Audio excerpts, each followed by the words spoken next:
Brandon here from Building Wealth Flow. You have a choice. Will you take the red pill or the blue pill? You choose, Neo. The red pill, you're going to learn an unsettling truth that opens up your eyes so that you can play the system and beat the system.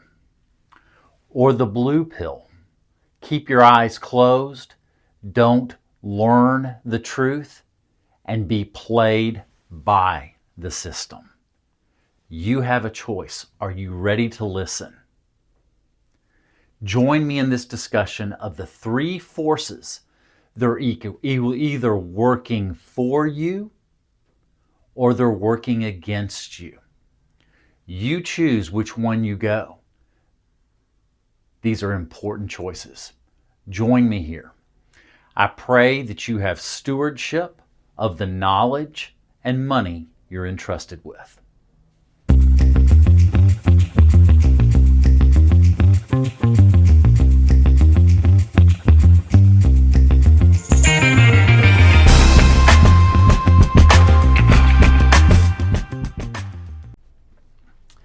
Okay, let's get started.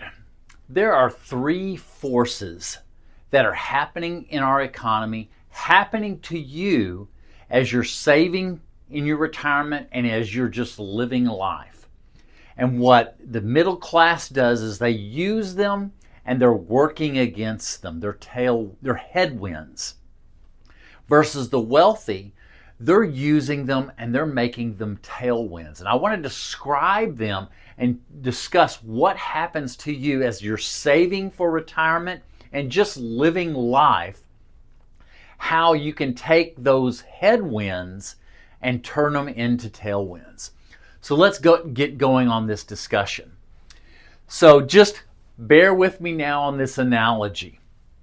So you've got a plane here. This is my drawing of a plane. It's going 200 miles an hour. Imagine it's going 1,000 miles. If you're playing in the normal economy, the blue pill that I talked about, all of these things are headwinds.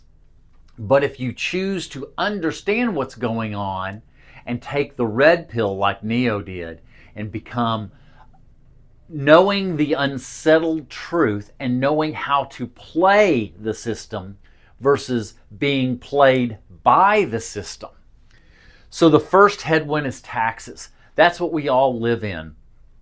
The highest tax rate is earned income like W-2 income.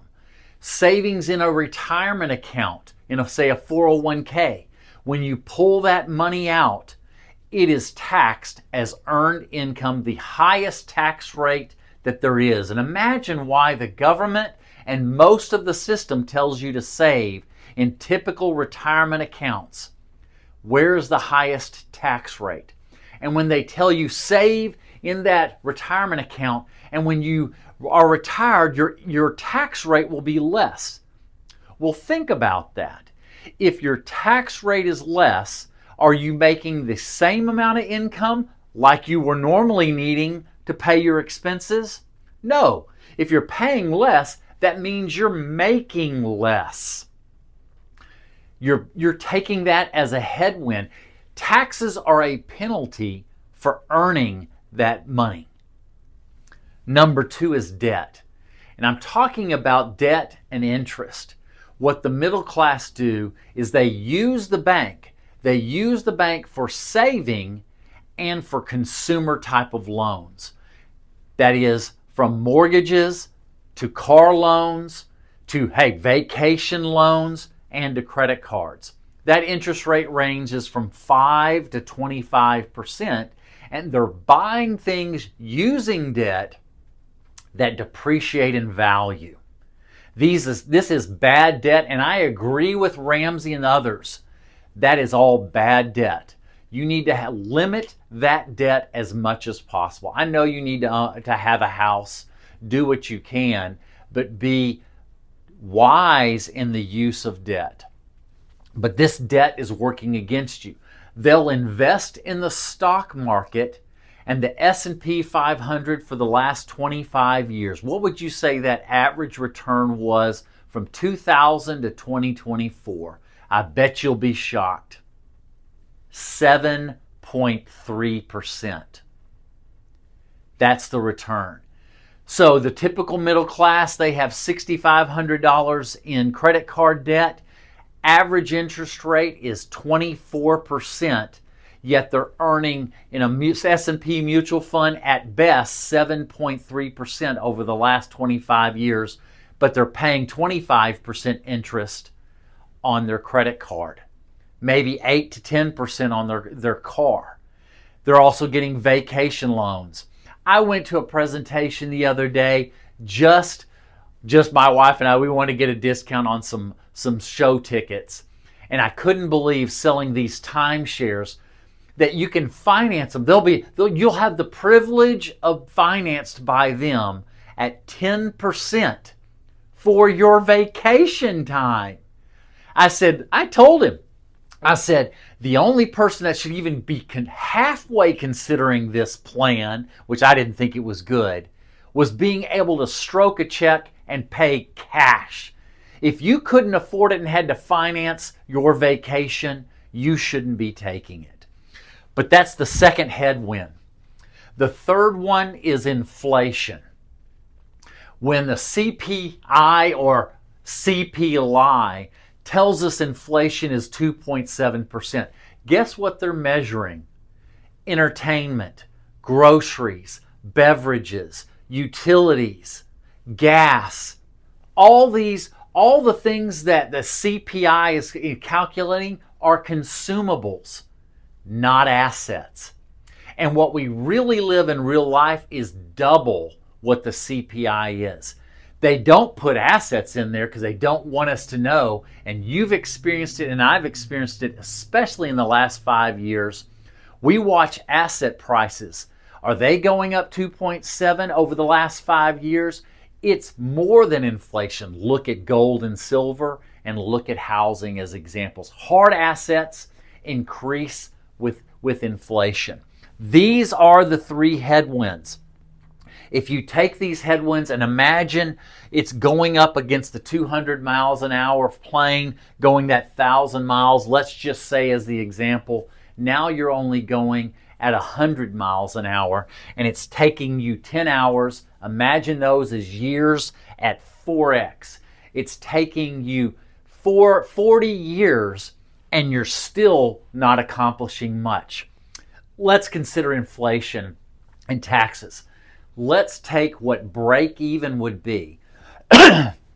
Imagine break even on your investment.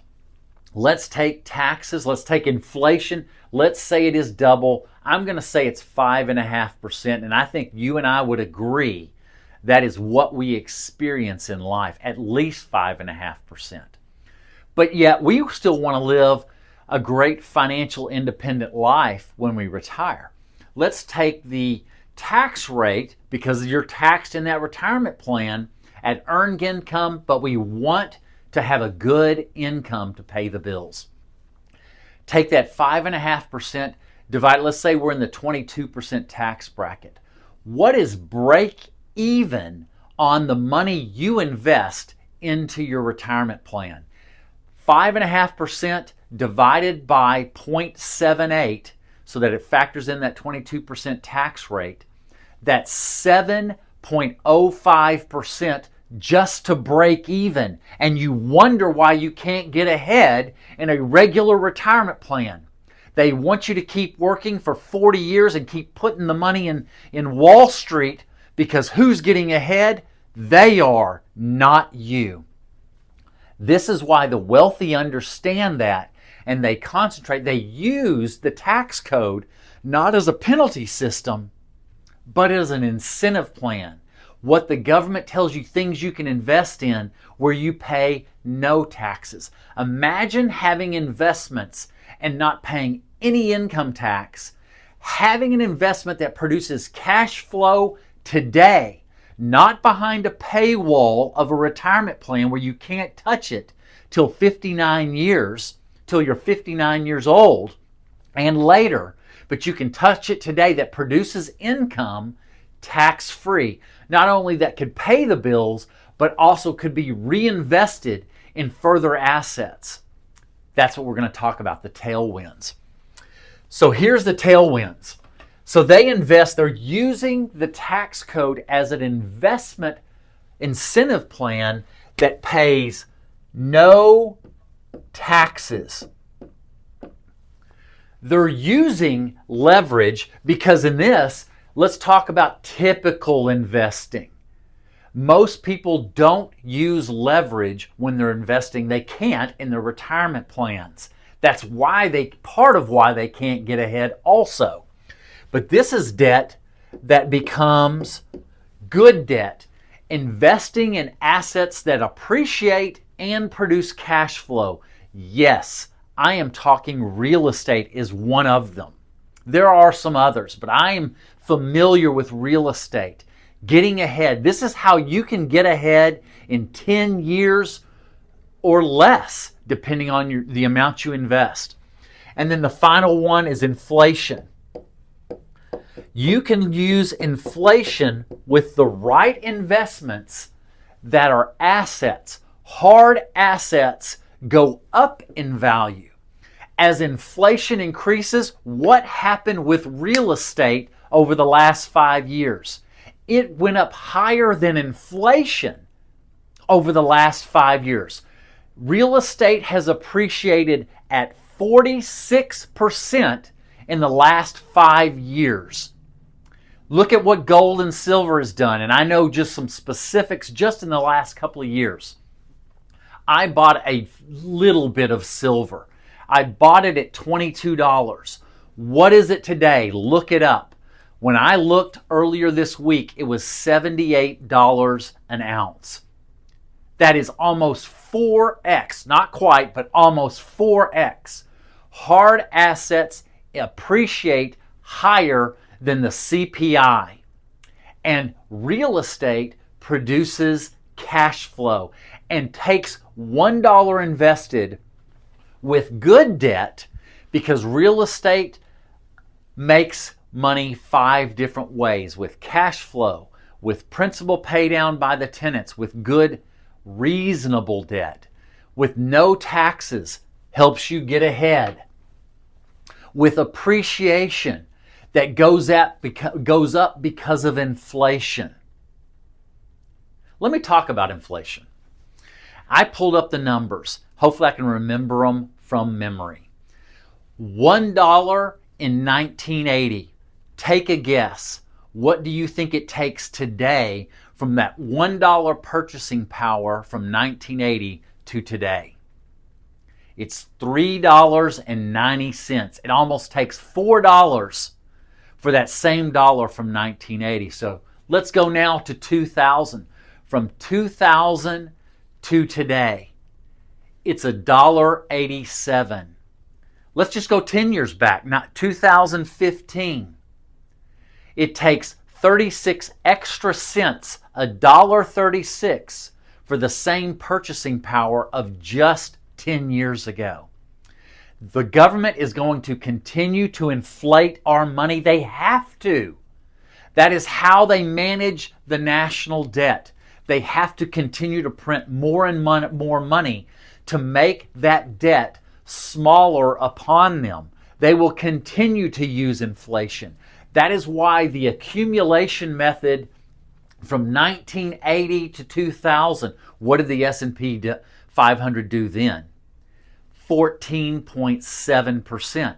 That is why that accumulation method from the millionaire next door, that model was working back then. But inflation has gotten stronger and more prolific. The accumulation method, it is getting eat up by these 3 things. These are the headwinds. By earned income taxes, by us using bad debt. We can't use debt to buy investments in our retirement plans. And by inflation. Break even, like we talked about, 7% is break even on the dollars we put in. But if we're investing in the right type of things with what the IRS shows. You've got resources, oil and gas, you've got real estate, those types of things. I do real estate, and in 5 years, I've reached wealth that I could have never imagined, because it's not just $1 I'm invested. That $1 is doing the work of $5, because you make money 5 ways in real estate. I'm using healthy leverage at 70%. I've always been teaching that. I'm letting $1 do the work of 5, and I'm not the one fully contributing. I'm only contributing the initial dollar. The other 4 are being contributed by the government, by tenants, by the banks with other people's money, using their money. They're allowing me to do it, to invest in real estate, and by inflation. As inflation goes up, it's making me wealthy, and it can make you wealthy. I know it's hard. That first real estate purchase is the scariest one. It was for me too. Understand, you're not the only one. I went through it too, but I pushed through the fear because I know it was a good investment. I was conservative in my underwriting. I didn't lie to myself on the numbers. And it made money, and then each one got easier and easier, and the momentum got better as the cash flow continued to grow. The wealth and the appreciation was tremendous.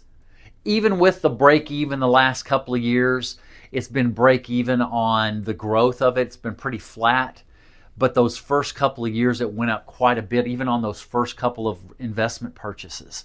I'm teaching this because I care and I want to make a difference. I hope you hear this and get into it. And oh, by the way, I want to talk about, and I don't do it all the time, why I always wear Hawaiian shirts. It is because I am keeping the focus. I want to live and have focus on living life on the beach, and we are getting to experience that now. This is why I wear the Hawaiian shirts, is to remind me of my focus and my plan of financial freedom, living life on the beach, making money while I sleep with passive income. It is active at first as you're acquiring and managing, getting them stabilized, but it comes increasingly more passive, getting great returns. And I want you to use the tailwinds of the system, not the headwinds. We don't want it to take 40 years to live on 40%. We want to let all these things, from no taxes to good debt and to inflation, to help us reach financial freedom. I hope you enjoyed this. It's a basics. I got a lot of this and crystallized in a great book by Ryan D. Lee, Retire in 10 Years or Less. He has a lot of these principles. I just rephrase a few of them based off what I understand and how I want to teach it. But we have headwinds, and we're turning them around and turning them into tailwinds. Thanks for joining me on this video. Please like and subscribe. Write a comment what you think about this, and check out that book by Ryan Lee. And I just want to make sure you understand the illustration. The red pill teaches you to see what's going on and how you can use the system and play the system and win, versus the blue pill, what the world continues to teach and our system teaches, so that you're getting played by the system. Do not take this blue pill. Have your eyes opened and see that unsettled truth of how to play the system. You will see how it works. I'm just a few years ahead of you. You can do this, and you can see how you can play the system and win.